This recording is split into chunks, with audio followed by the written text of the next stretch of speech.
الحمد لله وحده والصلاة والسلام على من لا نبي بعده أما بعد.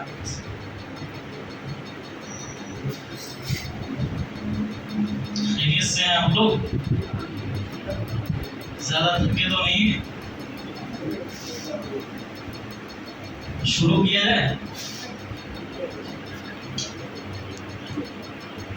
تو آج ہر روز تراویح کے بعد یہ حکم ملا ہے کہ 10-15 منٹ کے لیے جو حافظ صاحب پڑھائے اس کا خلاصہ بیان کیا جائے. سب سے پہلے داماد رسول حضرت عثمان بن عفان رضی اللہ تعالی عنہ کی اس حدیث سے آغاز کرتے ہیں. انہوں نے بیان فرمایا کہ جب کوئی انسان اس کا دل جو ہوتا ہے وہ پاک ہوتا ہے تو قرآن سے کبھی وہ آسودہ اور سیر نہیں ہو سکتا. لیکن جس بندے کا تعلق قرآن سے نہ ہو اس کا دل کبھی پاک نہیں ہو سکتا. اس حدیث سے یہ بات معلوم ہوئی کہ قرآن جو ہے وہ دلوں کو مجلہ اور مشفع کرتا ہے. یہ قرآن دلوں کی جتنی بیماریاں ہیں ان تمام بیماریوں کو دور کرتا ہے. تو سب سے پہلے ہمارے سامنے جو سورت ہے وہ سورۃ الفاتحہ. سورۃ الفاتحہ، فاتحہ کے معنی ہوتے ہیں آغاز کرنے کے، ابتدا کرنے کے. قرآن حدیثوں کے اندر اس کی بہت ساری فضیلت آئی ہے اور اس کے بہت سارے نام حدیث کے اندر آئے ہیں، جیسے فاتحۃ الکتاب ہے، سبع من المثانی ہے، قرآن عظیم ہے، اور اسی طریقے سے شفا ہے، دعا ہے، اور بہت سارے نام اللہ تبارک و تعالیٰ نے اور رسول اللہ صلی اللہ علیہ وسلم نے سورۃ الفاتحہ کے بیان کیے. اس سے پہلے جب ہم قرآن کا آغاز کرتے ہیں تو اعوذ باللہ من الشیطان الرجیم پڑھتے ہیں. اللہ تبارک و تعالیٰ نے اس کا حکم دیا. سورہ نحل کے اندر ارشاد فرمایا فَإِذَا قَرَأْتَ الْقُرْآنَ فَاسْتَعِذْ بِاللَّهِ مِنَ الشَّيْطَانِ الرَّجِيمِ. جب قرآن مجید کی آپ تلاوت کرنے لگے، شروع کریں، تو شیطان مردود سے آپ اللہ رب العالمین کی پناہ طلب کر لیں. کیوں پناہ طلب کرنے کی بات کیوں کہی گئی؟ کیونکہ شیطان جو ہوتا ہے قرآن کے اندر شیطان کے جتنے داؤں پیچ ہیں، شیطان کے جتنے حربے ہیں، بالکل کھول کے بیان کر دیا گیا ہے. وہ کس طریقے سے اللہ کے بندوں کو جہنم کے راستے پر لے جاتا ہے، ساری چیزوں کو اللہ تبارک و تعالیٰ نے اس کے اندر کھول کے بیان کر دیا. اس لیے جیسے ہی اللہ کے بندے قرآن کے قریب آتے ہیں وہ ان سے دور ہٹانے کی انہیں کوشش کرتا ہے. اس لیے اللہ تعالیٰ نے کہا کہ جب تم قرآن پڑھنا شروع کرو تو اعوذ باللہ من الشیطان الرجیم پڑھ لیا کرو. اس کے بعد اللہ تبارک و تعالیٰ بیان کرتا ہے کہ یہ میرے بندے، تمہارے اوپر میرے بہت سارے احسانات ہیں، تمہارے اوپر میری بہت ساری نعمتیں ہیں. تم اس کا شمار کرنا چاہو تو اس کا شمار نہیں کر سکتے، تم اس کا شکریہ ادا کرنا چاہو تو تم اس کا شکریہ بھی نہیں ادا کر سکتے. بندے نے کہا اے میرے پروردگار، تیری نعمتیں ہیں، تیرے احسانات ہیں، تیرا شکریہ تو ادا کرنا ہے، کوئی طریقہ بتا کہ جس سے ہم تیرا شکریہ ادا کریں. تو اللہ تعالیٰ نے 2 لفظ سکھائے، الحمدللہ. تمام قسم کی تعریف اللہ رب العالمین کے لیے ہے. اللہ تعالیٰ نے کہا اس کو اپنے ذہن کے اندر، اپنی زبان سے اس کو ادا کرتے رہنا اور اپنے دل کے اندر اس کے معانی اور مطالب کو سمجھتے رہنا. اس کے بعد اللہ رب العالمین کی ایک صفت آئی ہے رب کی. رب کس کو کہتے ہیں؟ ربوبیت کیا چیز ہے؟ بہت ہی غور سے سننا. جس کو جتنی، جیسی اور جس وقت ضرورت ہو ویسے ہی عطا کر دینا ربوبیت ہے، اور عطا کر دینے والے کو رب کہا جاتا ہے. پھر سے، جس کو جس وقت جتنی اور جیسی ضرورت ہو ویسے ہی عطا کر دینا یہ ربوبیت ہے، اور عطا کر دینے والے کو رب کہا جاتا ہے۔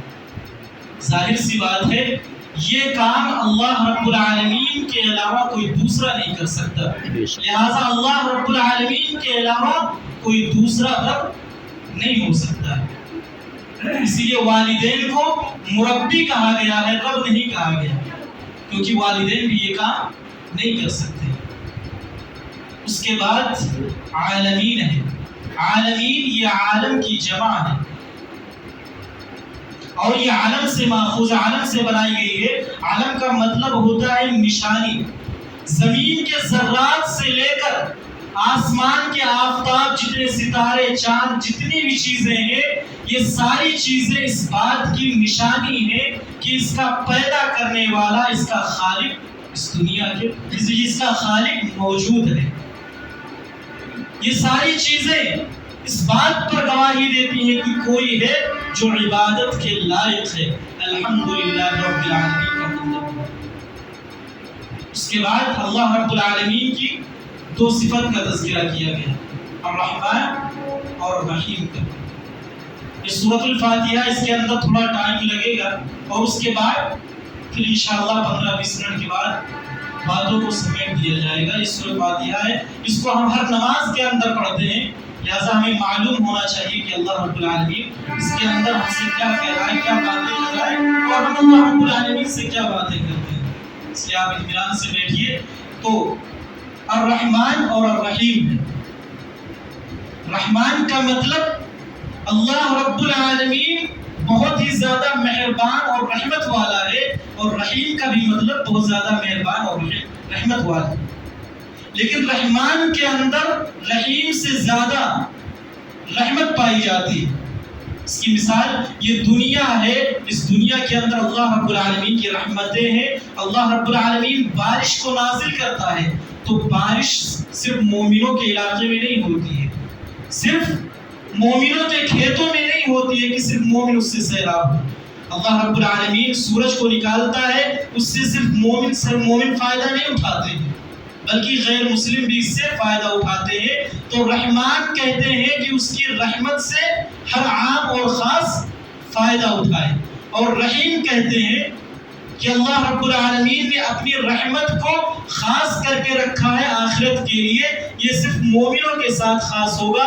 قیامت کے دن اللہ رب العالمین صرف مسلمانوں پر رحم کرے گا، غیر مسلموں کا وہاں پر کوئی حق اور کوئی حصہ نہیں ہوگا۔ ایک تو بات یہ معلوم ہوئی، اور دوسری بات یہ کہ رحمان عربی زبان میں جب فعلان کے وزن، فعلان کے وزن پر آتا ہے تو اس کسی بھی صفت کی انتہا کو اور آخری حد کو بتاتا ہے۔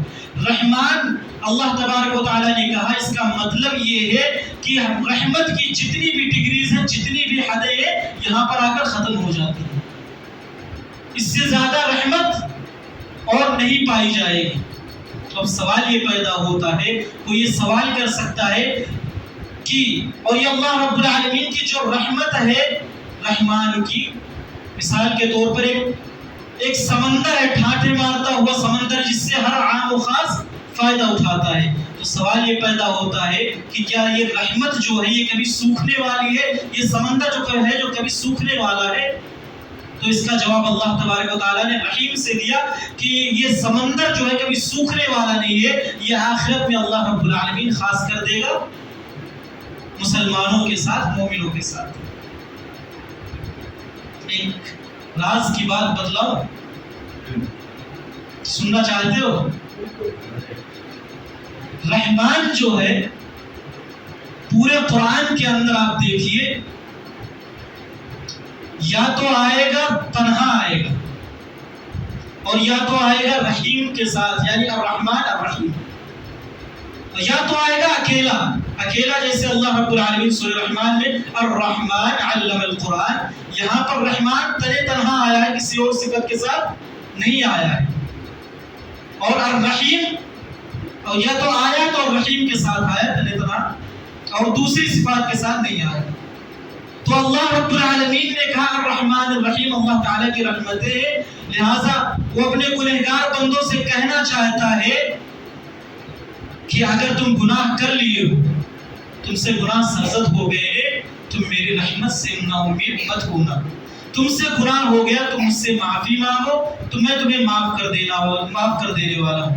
لیکن اس کے بعد اللہ رب العالمین کیا لے کر آیا؟ مالک یوم الدین، کہ تم میری رحمت سے نا امید مت ہو. اس کا مطلب یہ نہیں ہے کہ تم میری رحمت کو جان کر اور میری رحمت پر یقین کر کے تم مجھ سے توبہ کرنا چھوڑ دو، گناہ پر گناہ کرتے چلے جاؤ اور یہ سمجھو کہ اللہ رب العالمین معاف کرنے والا ہے. اللہ تبارک و تعالیٰ مالک یوم الدین لا کر یہ بتانا چاہتا ہے کہ ایک دن مقرر ہے، ایک دن ایسا آنے والا ہے جس دن میں تمہاری پکڑ بھی کر سکتا ہوں، تمہیں عذاب بھی دے سکتا ہوں.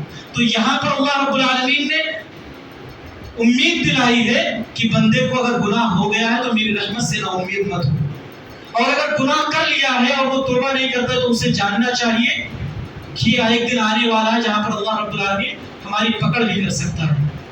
لہٰذا اللہ رب العالمین امید اور خوف دلائی گئی ہے، اور ایمان اسی کا نام ہے کہ بندہ امید اور خوف کے درمیان رہے. ایک سوال یہ پیدا ہوتا ہے کہ اللہ رب العالمین نے کہا مالک یوم الدین، دین کا مطلب ہوتا ہے بدلہ. یوم الدین بدلے کے دن کا مالک ہے، آخرت کے دن کا مالک ہے. تو اللہ رب العالمین تو آج کے دن کا بھی مالک ہے. تو اللہ رب العالمین نے یہ کیوں کہا کہ وہ بدلے کے دن کا مالک ہے؟ تو اس دنیا کے اندر ملکیت جو ہوتی ہے عارضی طور پر منتقل ہوتی رہتی ہے. لوگ کہتے رہتے ہیں میرا بیٹا ہے، میرا گھر ہے، میری جائیداد ہے. یہ ساری چیزیں دنیا کے اندر عارضی طور پر ہوتی رہتی ہیں، لیکن قیامت کا دن ایک ایسا وقت ہوگا جس کے بارے میں اللہ تعالیٰ نے کہا یوم لا تملک نفس لنفس شیئا والامر یومئذ للہ. قیامت کا دن ایک ایسا دن ہوگا جس دن کوئی ذرہ برابر کسی کے لیے ملکیت نہیں رکھے گا. اللہ رب العالمین ہوگا، سامنے بندہ ہوگا، تیسرا کوئی ترجمان اور کوئی رہنما نہیں ہوگا، کوئی بچانے والا نہیں ہوگا. اس لیے اللہ رب العالمین نے کہا کہ باپ کی وہ قیامت کے دن کا، بدلے کے دن کا مالک ہے. اس کے بعد دل کی دو سب سے بڑی بیماریاں ہیں. جب وہ یہ دو بیماریاں دل کو لگ جاتی ہیں تو دل جو ہوتا ہے وہ خراب ہو جاتا ہے. جیسے بعض بیماریاں ہوتی ہیں جو جسم کو لگ جائیں تو جسم بیکار ہو جاتا ہے، خراب ہو جاتا ہے. دل کی دو بیماریاں اگر دل کو لگ جائیں تو دل بیکار ہو جاتا ہے، خراب ہو جاتا ہے. وہ دو بیماریاں کیا ہیں؟ نمبر 1 ریاکاری ہے اور دوسرا تکبر ہے. اللہ رب العالمین نے ایاک نعبد و ایاک نستعین کے اندر ان دونوں بیماریوں کا علاج بتایا ہے. ریاکاری کہتے ہیں اللہ کے علاوہ کسی اور کو دکھانے کے لیے، کسی اور کی رضا حاصل کرنے کے لیے عبادت کی جائے. اور تکبر انسان کبر کرنے لگے، کہ اپنے حسن پر کبر کرنے لگے، اپنی دولت پر اور اپنی اولاد پر کبر کرنے لگے. تو یہ ساری چیزیں دل کی بیماریاں ہیں. تو اللہ رب العالمین نے کہا ایاک نعبد و ایاک نستعین، ایاک نعبد کہ ہم تیری ہی عبادت کرتے ہیں. جب بندہ اللہ رب العالمین کی عبادت کرنے لگے گا، صرف اللہ رب العالمین کی رضا ہی مقصود ہوگی، تو پھر ریاکاری وہاں پر ختم ہو جائے گی. اور اس کے بعد جب ایاک نعبد و ایاک نستعین کہ بندہ اللہ رب العالمین سے مدد مانگتا ہے، جب کوئی انسان کسی سے مدد مانگنے لگتا ہے تو پھر اس کے اندر جو کبر ہوتی ہے، تکبر ہوتی ہے، وہ ختم ہو جاتی ہے. یہاں پر ایک سوال یہ بھی ہو سکتا ہے کہ دنیا کے اندر بھی ہم ایک دوسرے سے مدد مانگتے ہیں، تو صرف اللہ رب العالمین سے مدد مانگنے کا کیا مطلب ہے؟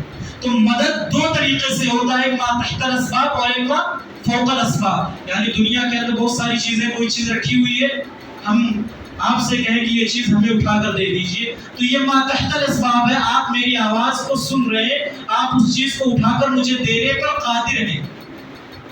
تو یہ چیز اگر ہم بندے سے کرتے ہیں تو ٹھیک ہے. لیکن ما فوق الاسباب، مثال کے طور پر ہم یہاں پر موجود ہیں، کوئی شخص گاؤں میں موجود ہے، کوئی واسطہ نہیں ہے وہاں تک بات پہنچانے کا، ہم یہاں پر اس کا نام لے کر پکار رہے ہیں کہ فلاں آدمی میرا فلاں کام کر دیجئے، تو وہاں تک آواز نہیں پہنچ رہی ہے. تو یہ ما فوق الاسباب ہو گیا. اس کا مالک صرف اور صرف اللہ تبارک و تعالی ہے. کسی اور سے اس طریقے سے مدد مانگنا جائز اور درست نہیں۔ اس کے بعد اللہ تبارک و تعالیٰ سے ہم دعا کرتے ہیں اہدنا الصراط المستقیم، ہم یہ دعا کرتے ہیں اللہ تو ہمیں صراط مستقیم کی ہدایت دے۔ اب ہدایت دو طریقے کی ہوتی ہے، ایک ہدایت ارشاد، ایک تو ہدایت ارشاد اور دوسرا ہدایت توفیق۔ ہدایت ارشاد جو ہے وہ اللہ کے رسول صلی اللہ علیہ وسلم سے تعلق رکھتا ہے، یعنی اللہ کے رسول صلی اللہ علیہ وسلم نے یہ ساری چیزیں ہمیں بتا دی، ہدایت کا راستہ بدلا دیا، لیکن اللہ کے رسول صلی اللہ علیہ وسلم کے پاس اتنی طاقت نہیں تھی کہ وہ کسی کو ہدایت دے سکے، جیسا کہ اللہ کے رسول صلی اللہ علیہ وسلم اپنے چچا کو صرف وہ ہدایت کا راستہ ان کو بدلانے پر قادر تھے، ہدایت دینے پر قادر نہیں تھے۔ اللہ تبارک و تعالیٰ نے فرمایا انک لا تہدی من احببت ولکن اللہ یہدی من یشاء، کہ آپ جس کو چاہے اس کو ہدایت نہیں دے سکتے، اللہ رب العالمین جس کو چاہے اس کو ہدایت دے سکتا ہے۔ تو اللہ کے رسول صلی اللہ علیہ وسلم کی قدرت میں اللہ کے رسول صلی اللہ علیہ وسلم کے پاس صرف اتنی طاقت تھی کہ وہ رہنمائی کر سکتے تھے، ہدایت توفیق دینا صرف اللہ رب العالمین کا کام ہے۔ اللہ کے رسول صلی اللہ علیہ وسلم نے بتلا دیا سیدھا راستہ یہ ہے، جنت کا راستہ یہ ہے، اب اس جنت کے راستے پر، ہدایت کے راستے پر چلانا اور اس پر قائم رکھنا یہ کس کی قدرت میں ہے؟ یہ اللہ رب العالمین کی قدرت ہے۔ اور میں ایک نقطہ وہ یہاں پر آپ کو بتلاتا چلوں کہ ہدایت کی کچھ صراط مستقیم جو ہے اس کی کچھ خصوصیت ہے۔ صراط مستقیم جو ہوتا ہے وہ بالکل سیدھا اور درمیانی راستہ ہوتا ہے، اور اس کے دائیں بائیں اگر آپ راستے کھینچیں گے، مثال کے طور پر آپ کو اے سے بی پر، یہ اے ہے بی ہے، یہاں اس کے اے سے بی کے درمیان ایک راستے کو طے کرنا ہے، تو سب سے سیدھا راستہ جو ہوگا وہ بیچ کا راستہ ہوگا، اور اس کے ادھر ادھر آپ لائنیں کھینچ دیجئے وہ بالکل ٹیڑھا میڑھا راستہ ہوگا۔ سیدھا راستہ جو ہوگا وہ بالکل ایک ہی ہوگا، وہ درمیانی راستہ ہوگا۔ اور سیدھا راستہ جو ہوتا ہے اس کو سمجھنا بہت ہی آسان ہوتا ہے، سیدھے راستے پر چلنا بہت آسان ہوتا ہے، اور سیدھا راستہ جو ہوتا ہے وہ فطری نیچرل راستہ ہوتا ہے، اور دوسرے راستے ہوتے ہیں ٹیڑھے میڑھے راستے ہوتے ہیں، وہ غیر فطری اور ان نیچرل ہوتے ہیں۔ یہ صراط مستقیم کی خصوصیت ہے۔ تو اب سوال یہ پیدا ہوتا ہے کہ اللہ تبارک و تعالیٰ نے اتنی وضاحت کیوں کیا؟ آگے آیت میں اللہ تعالیٰ نے کہا نا صراط الذین انعمت علیہم غیر المغضوب علیہم ولا الضالین، اللہ رب العالمین نے کہا اتنی وضاحت کرنے کی کیا ضرورت تھی؟ اللہ تبارک و تعالیٰ سیدھے سیدھے کہہ سکتا تھا یہ سیدھا راستہ ہے، اس پر چلتے ہوئے جاؤ۔ تو صراط مستقیم کی جو میں نے بتلایا کہ صراط مستقیم درمیانی راستہ ہے، ادھر جو راستہ ادھر دونوں کنارے پر ایک دو راستے ہیں جو منحرفین کا راستہ ہے، ادھر جو راستہ ہے وہ ضالین منحرف کا راستہ ہے، یہود کا راستہ ہے، ادھر جو راستہ ہے مغضوب علیہم والضالین کا راستہ نصارہ کا راستہ ہے، یہ بھی منحرف راستہ ہے۔ درمیانی راستہ جو ہے وہ بالکل صراط مستقیم کا راستہ ہے۔ اب اگر کوئی بندہ کسی راستے پر تنہ تنہا چلتا ہے، مثال کے طور پر آپ مثال سے سمجھیے، تنہ تنہا کسی راستے پر چلتا ہے اور اس کو معلوم نہ ہو کہ میرے سامنے کوئی جا رہا ہے اور وہ اکیلا جا رہا ہے، تو اس کو گھبراہٹ ہوگی، اس کو دہشت محسوس ہوگی، اور جب وہ دہشت محسوس کرے گا تو اس کی جو رفتار ہوگی وہ کم ہو جائے گی، وہ داہنی طرف دیکھے گا کوئی خطرہ تو نہیں ہے، بائیں طرف دیکھے گا کوئی خطرہ تو نہیں ہے، پیچھے دیکھے گا کوئی درندہ تو نہیں آ رہا ہے، تو اس دہشت میں اس کی جو رفتار ہوگی وہ بالکل کم ہو جائے گی، اور پھر وہ اپنے منزل پر نہیں پہنچے گا۔ تو اللہ رب العالمین نے یہاں پر واضح طور پر بتلا دیا کہ یہ جو تم راستے پر چل رہے ہو صراط مستقیم پر، یہ کن کا راستہ ہے؟ منعم علیہ کا راستہ ہے۔ ان پر وہ لوگ ہیں صدیقین، نبی ہیں، صدیقین ہیں، شہداء ہیں، صالحین ہیں، یہ آگے جا رہے ہیں، لہذا تم جلدی کرو، تیزی کرو اور ان کی جماعت کو جا کر پکڑ لو، ان کی جماعت میں شامل ہو جاؤ۔ لہذا جب کسی بندے کو یہ معلوم ہو جائے گا کہ سامنے کچھ لوگ جا رہے ہیں، آگے راستے میں کچھ لوگ جا رہے ہیں، تو پھر وہ ادھر ادھر دیکھنے میں نہیں باجے گا، وہ اپنی رفتار کو تیز بڑھائے گا اور جا کر ان کی گروہ میں شامل ہو جائے گا۔ اس لیے اللہ تعالیٰ نے کہا کہ آگے جلدی سے جاؤ، آگے صدیقین جا رہے ہیں، آگے شہداء جا رہے ہیں، آگے صالحین جا رہے ہیں، آگے انبیاء جا رہے ہیں، تم جلدی کرو اور ان کی راستے کو جا کر تھام لو۔ یہ ہے سورۃ الفاتحہ کا مختصر سا خلاصہ۔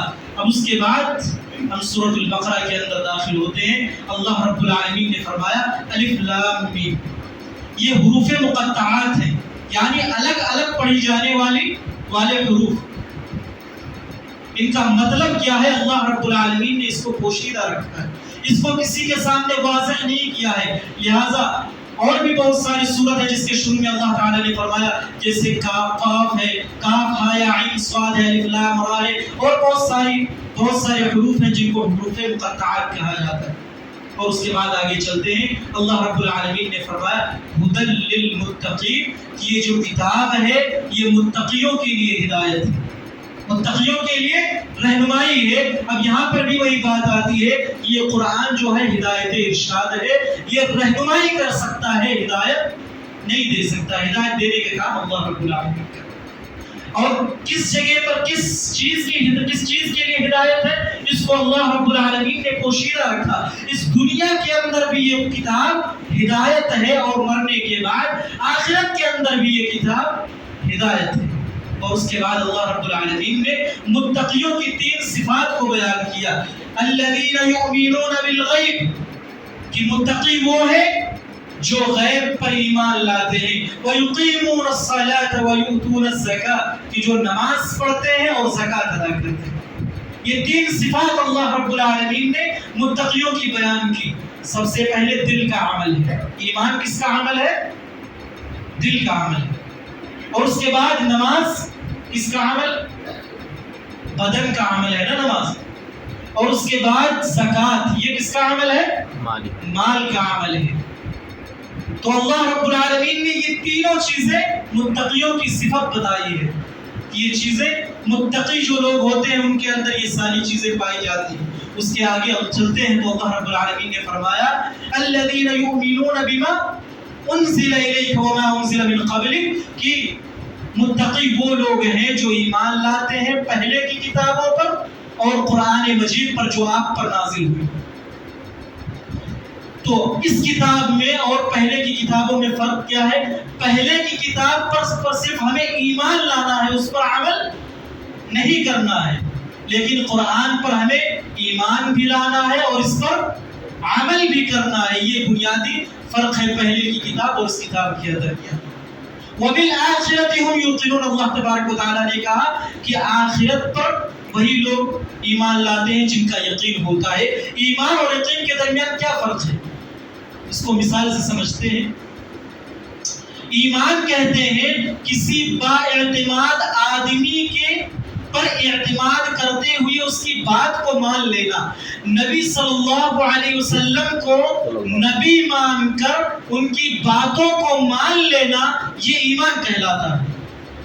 اور یقین اس کو اس بات سے سمجھتے ہیں کہ مثال کے طور پر آپ کہیں کسی سوراخ کے پاس بیٹھے ہو اور کوئی آدمی وہاں سے گزرے، مثال کے طور پر میں اس سوراخ کے پاس سے گزروں، آپ وہاں پر بیٹھے ہوں، میں آپ سے پوچھوں کہ آپ یہاں پر کیوں بیٹھے ہوئے ہیں، تو آپ یہ کہیں کہ اس سوراخ کے اندر ایک سانپ گیا ہے۔ اب ہم آپ کو صادق مانتے ہوئے، آپ کی باتوں پر اعتبار کر لیں، آپ کو سچا مانتے ہوئے یہ ایمان کی مثال کہہ سکتے ہیں۔ اور اگر ہم یہ اپنی آنکھوں سے دیکھ لیں کہ یقیناً سانپ اس بل کے اندر گیا، ہم نے اپنی آنکھوں سے دیکھ لیا، اب وہاں پر شک کی کوئی گنجائش بچی؟ شک نہیں بچا، کیونکہ ہم نے اسے اپنی آنکھوں سے دیکھ لیا۔ تو اللہ تبارک و تعالیٰ یہ کہہ رہا ہے کہ آخرت پر ایسے ایمان لاؤ گویا کہ تم اس نے اس کو دیکھا ہے، جنت پر ایسے ایمان لاؤ گویا کہ تم اس کو دیکھ رہے ہو، قبر کے عذاب اور قبر کی جزا اور سزا پر ایسے ایمان لاؤ گویا کہ تم اسے دیکھ رہے ہو۔ اس لیے اللہ تبارک و تعالیٰ نے کہا وَبِالْآخِرَةِ هُمْ يُوقِنُونَ۔ اور آگے چلتے ہیں، اللہ تبارک و تعالیٰ نے فرمایا ختم اللہ علی قلوبہم وعلی سمعہم۔ علم کے کتنے راستے؟ 3 راستے۔ ہدایت کے 3 راستے ہیں، علم کے 3 راستے۔ سب سے پہلا دل، دوسرا کان اور تیسرا جو ہے وہ آنکھ ہے. ان تینوں چیزوں کے ذریعے سے علم اور ہدایت انسان کے اندر داخل ہوتا ہے. اللہ رب العالمین نے کہا کافروں کے سلسلے میں ختم اللہ علی قلوبہم وعلی سمعہم وعلی ابصارہم. اللہ رب العالمین نے ان سب کے دلوں پر مہر لگا دی ہے، ان کے آنکھ پر مہر لگا دی، ان کے کان پر مہر لگا دی. کسی لفافے پر اگر مہر مار دی جائے تو اس کا کیا مطلب ہوتا ہے؟ اس کا مطلب یہ ہے کہ باہر کی چیزیں اس کے اندر نہیں داخل ہو سکتی اور نہ ہی اندر کی جو چیز ہے وہ باہر آ سکتی ہے. تو مہر اللہ رب العالمین نے لگا دیا ان کے دل پر، ان کی آنکھ پر، ان کے کان پر. اس کا مطلب یہ ہے کہ اب باہری چیز جو ہے ان کے اندر نہیں جا سکتی اور اندر والی چیز ان کے باہر نہیں آ سکتی. اور اس کے بعد اللہ تبارک و تعالیٰ نے آگے بہت ہی دلچسپ بات کہی ہے. اللہ رب العالمین اور منافقوں کے درمیان بات چل رہی ہے.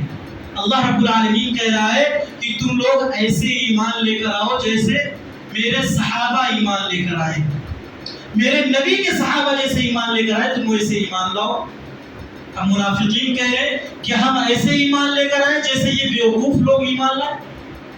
تو منافقین نے صحابہ کرام کو کیا کہا؟ بے وقوف کہا. اللہ رب العالمین نے ان کی رد کرتے ہوئے فوراً فرمایا کہ میرے نبی کے جو صحابہ ہیں وہ بیوقوف نہیں ہیں، بیوقوف تم ہو، کیونکہ تم بھی وہی چیز مان رہے ہو جو صحابہ مانتے ہیں. صحابہ دل سے اقرار کرتے ہیں، اسلام کا اقرار کرتے ہیں، قرآن اور حدیث کا، اللہ کے نبی کی باتوں کا اقرار کرتے ہیں، زبان سے ادا بھی کرتے ہیں. تم بھی تو اپنی زبان سے وہی باتیں کرتے ہو. وہ تو زبان سے ادا کرتے تھے منافقین نا، اسی لیے ان پر ظاہر کا حکم لگتا تھا، ان پر مسلمانوں کا حکم لگتا تھا، کیونکہ وہ زبان سے مانتے تھے، کہتے تھے کہ اللہ نبی صلی اللہ علیہ وسلم اللہ کے نبی ہیں، قرآن اللہ کی کتابیں، ساری باتیں وہ زبان سے مانتے تھے لیکن دل سے اقرار نہیں کرتے تھے. تو اللہ تبارک و تعالیٰ نے کہا جو صحابہ کرام کرتے ہیں وہ تم بھی کرتے ہو، لہٰذا وہ ان کو معلوم ہے کہ آخرت کے اندر ان کو ان کا بدلہ ملنے والا ہے. کوئی مزدور ہو وہ دن بھر گدھے کی طرح کام کرے اور اس کو معلوم ہو کہ اس کو شام کو بدلہ نہیں ملنے والا، اس کی اجرت نہیں ملنے والی ہے، تو اس سے بڑا بیوقوف کوئی ہوگا دن کے اندر گدھے کی طرح کام کرے. تو اللہ رب العالمین نے منافقوں کے سلسلے میں بھی یہی بات کہی کہ تم تو زبان سے ادا کرتے ہو، مانتے ہو زبان سے کہ اللہ ایک ہے، محمد صلی اللہ علیہ وسلم اس کے نبی ہے، دل سے نہیں مانتے ہو. تمہارا آخرت میں کوئی بدلہ ہی نہیں، اللہ رب العالمین تمہیں آخرت میں کوئی بدلہ ہی نہیں دے گا، تو تم سے بڑا بیوقوف اور کون ہو سکتا ہے. اس کے بعد آگے چلتے اللہ رب العالمین نے کہا یا ایھا الناس اعبدوا ربکم. اس کے اندر اللہ رب العالمین نے 3 لوگوں کا تذکرہ کیا، کافروں کا، منافقوں اور مشرکوں کا اور مسلمانوں کا. کافر کو کے بارے میں کہا کہ اگر تم کافر ہو تو تم ایمان لے آؤ اور اللہ اور اس کے رسول کی اتباع کرو. منافقوں کے بارے میں اللہ رب العالمین نے کہا، مشرکوں کے بارے میں کہ اگر تم مشرک ہو، منافق ہو تو تم اللہ رب العالمین سے توبہ و استغفار کرو اور اس کی عبادت میں، اس کی اطاعت میں لگ جاؤ. اور مومنوں کے بارے میں کہا کہ تم ایمان لے آئے ہو، اب تم اللہ رب العالمین کی اطاعت پر ڈٹے رہو، اس پر جم جاؤ. تو ان تینوں لوگوں کا تذکرہ اللہ رب العالمین نے کیا ہے اس آیت کے اندر. کیوں؟ الذی خلقکم، کہ اللہ رب العالمین نے ہی تم کو پیدا کیا ہے. تو جس نے پیدا کیا ہے عبادت بھی اسی کی ہونی چاہیے. دنیا کے اندر کوئی نہیں ہے جو خلق کا دعویٰ کر سکے، جو تخلیق کا دعویٰ کر سکے. کوئی نہیں یہ کہہ سکتا کہ میں نے اس چیز کی تخلیق کی ہے. خلقت کا کام اللہ رب العالمین کا ہے. تو خالق جب اللہ رب العالمین ہے تو عبادت کے لائق کون ہے؟ اللہ رب العالمین ہے، اور اس کے علاوہ کوئی دوسرا عبادت کے لائق نہیں ہو سکتا ہے. اور اس کے بعد اللہ رب العالمین بہت ہی دلچسپ بات کر رہا ہے، وَبَشِّرِ الَّذِينَ آمَنُوا، ایمان والوں کو آپ بشارت دے دیجیے. کن چیزوں کی بشارت؟ 3 چیزوں کی بشارت اللہ رب العالمین نے اس آیت کے اندر دی ہے. وَبَشِّرِ الَّذِينَ آمَنُوا، کہہ کر کہ آپ مومنوں کو بشارت دے دیجیے کس چیز کی؟ جنت کے اندر ان کے لیے 3 نعمتیں ہوں گی. سب سے پہلی نعمت ان کے بدن کی نعمت ہوگی. وہ جو چاہیں گے جنت کے اندر پہنیں گے، جو چیز چاہیں گے جنت کے اندر کھائیں گے، جو بھی آسائشیں انہیں چاہیے جنت کے اندر موجود ہوں گی. اور دوسری نعمت کس چیز کی ہے؟ آنکھوں کی نعمت. اللہ رب العالمین نے کہا جنات تجری من تحتها الانہار. جب انسان جنت کے اندر اپنی آنکھیں کھولے گا، دیکھے گا اللہ اس کی نعمتیں دیکھے گا، تو اس کو یقین نہیں ہوگا کہ کتنی نعمتیں اللہ رب العالمین نے جنت کے اندر تیار کر رکھی ہے. اور دوسرا دل کا ہے، دل کی نعمت. اللہ تبارک و تعالیٰ نے کہا ازواج مطہرات، دل کی نعمت ہے، دل کو سکون پہنچانے والی نعمت پاک بیویاں ہیں.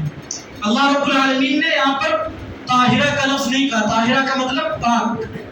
اللہ رب العالمین نے مطہرہ کہا ہے. مطہرہ کا مطلب جس کو پاک کر دیا گیا ہو.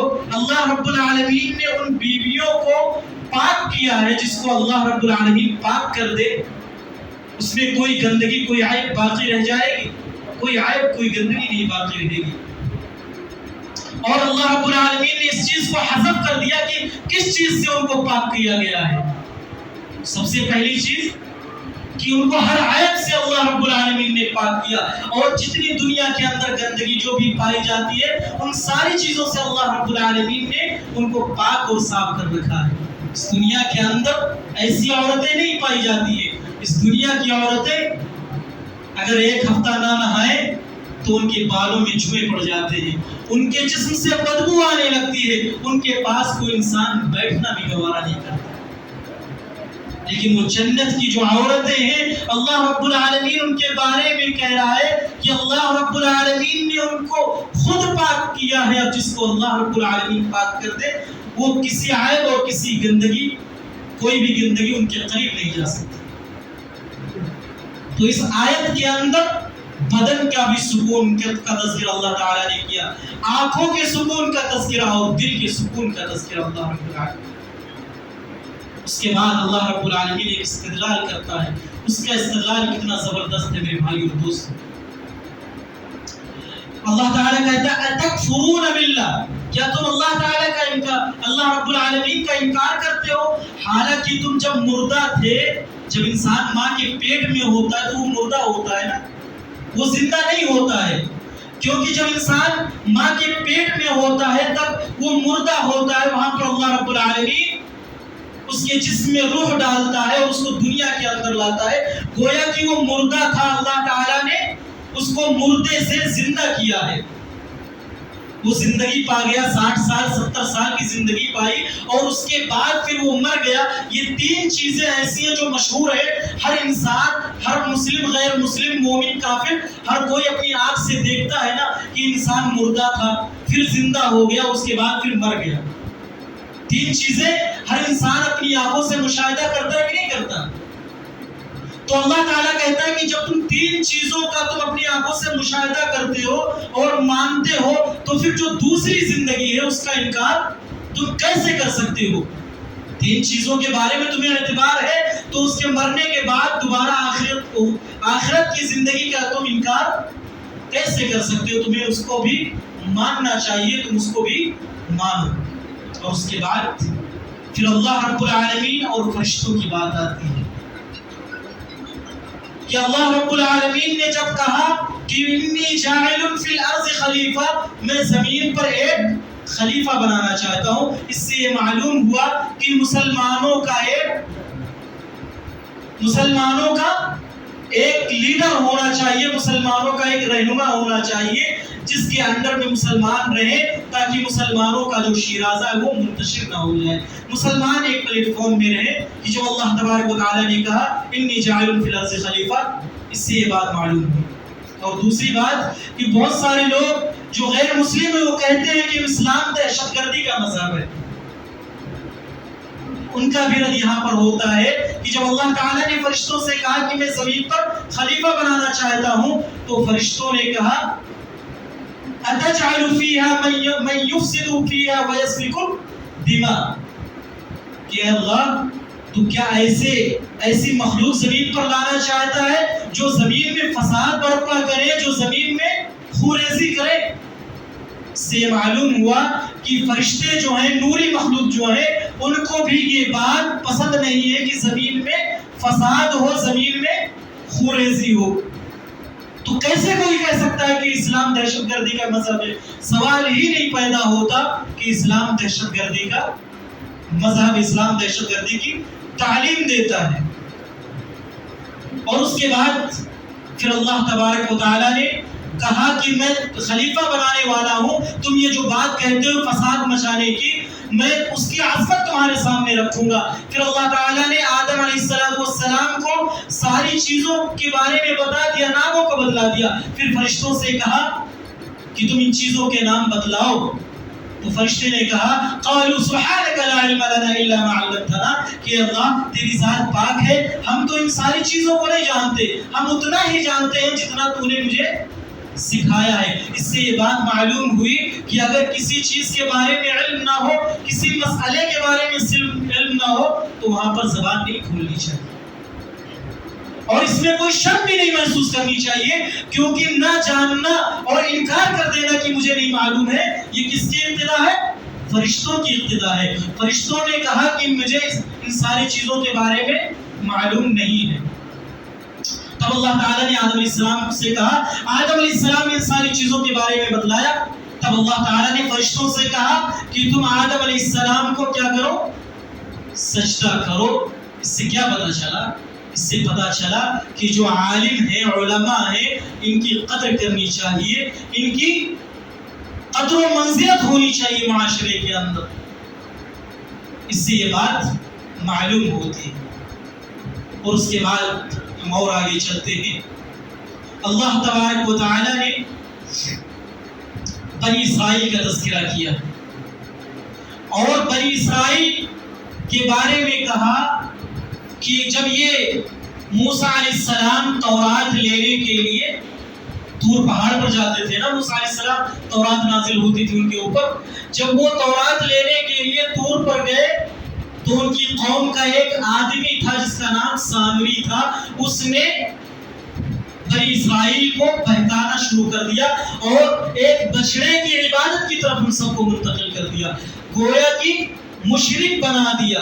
اس سے یہ بات معلوم ہوئی کہ معاشرے کے اندر علماء کا موجود ہونا یہ اللہ رب العالمین کی ایک بہت بڑی نعمت ہے، اللہ رب العالمین کی بہت بڑی نعمت ہے، کیونکہ موسیٰ علیہ السلام جیسے ہی اپنی امت سے ہٹے، سامری نے ان کو مشرک بنا دیا، ایک بچڑے کی عبادت میں لگا دیا۔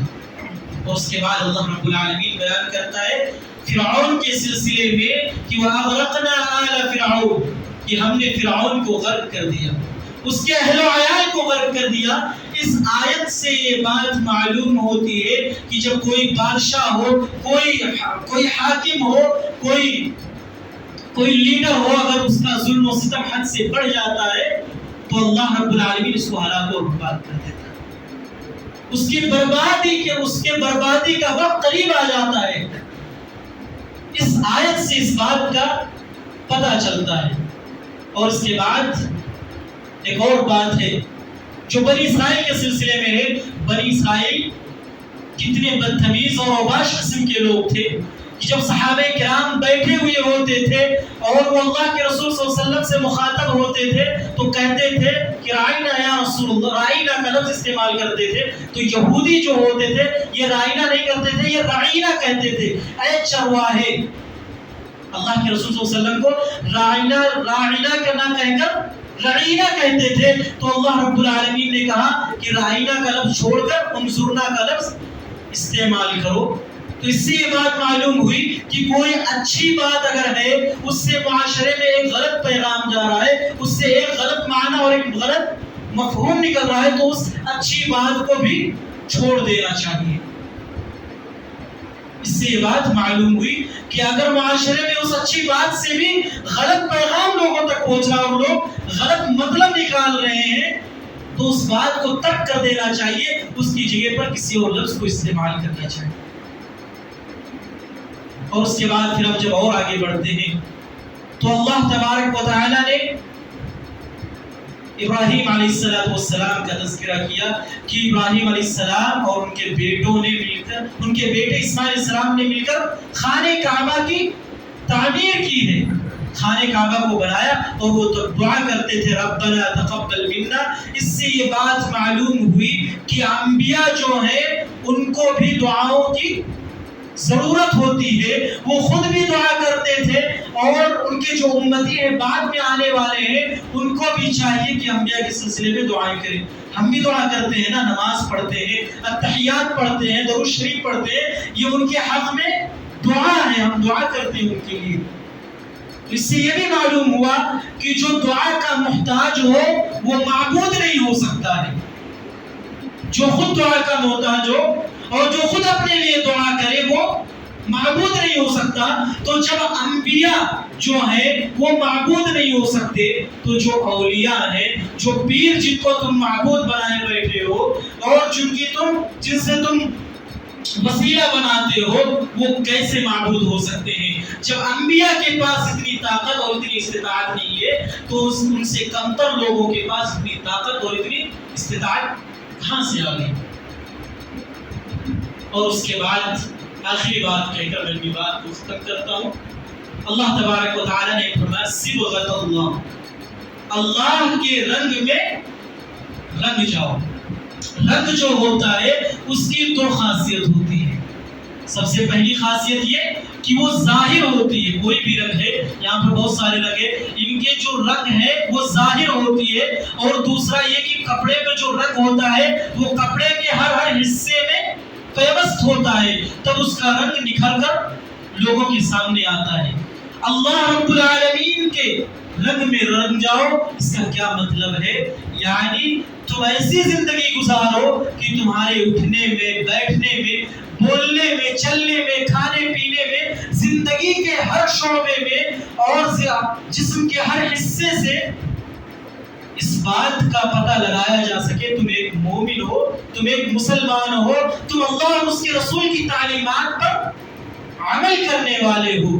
صبغۃ اللہ, اللہ رب العالمین کا یہ رنگ ہے اور اللہ رب العالمین کے رنگ میں آپ رنگ جائیے. لہذا میں یہی مختصر سی بات پر اپنی بات کو ختم کرتا ہوں اور اللہ رب العالمین سے دعا کرتا ہوں کہ بار الہ ہمیں اچھی باتیں کہنے اور ہم سب کو اچھی باتوں پر عمل کرنے کی توفیق عطا فرمائے اور اس مبارک مہینے میں زیادہ سے زیادہ نیک اعمال کرنے کی توفیق عطا فرمائے. آمین. وآخر دعوانا الحمدللہ رب العالمین. والسلام علیکم ورحمۃ اللہ وبرکاتہ. السلام.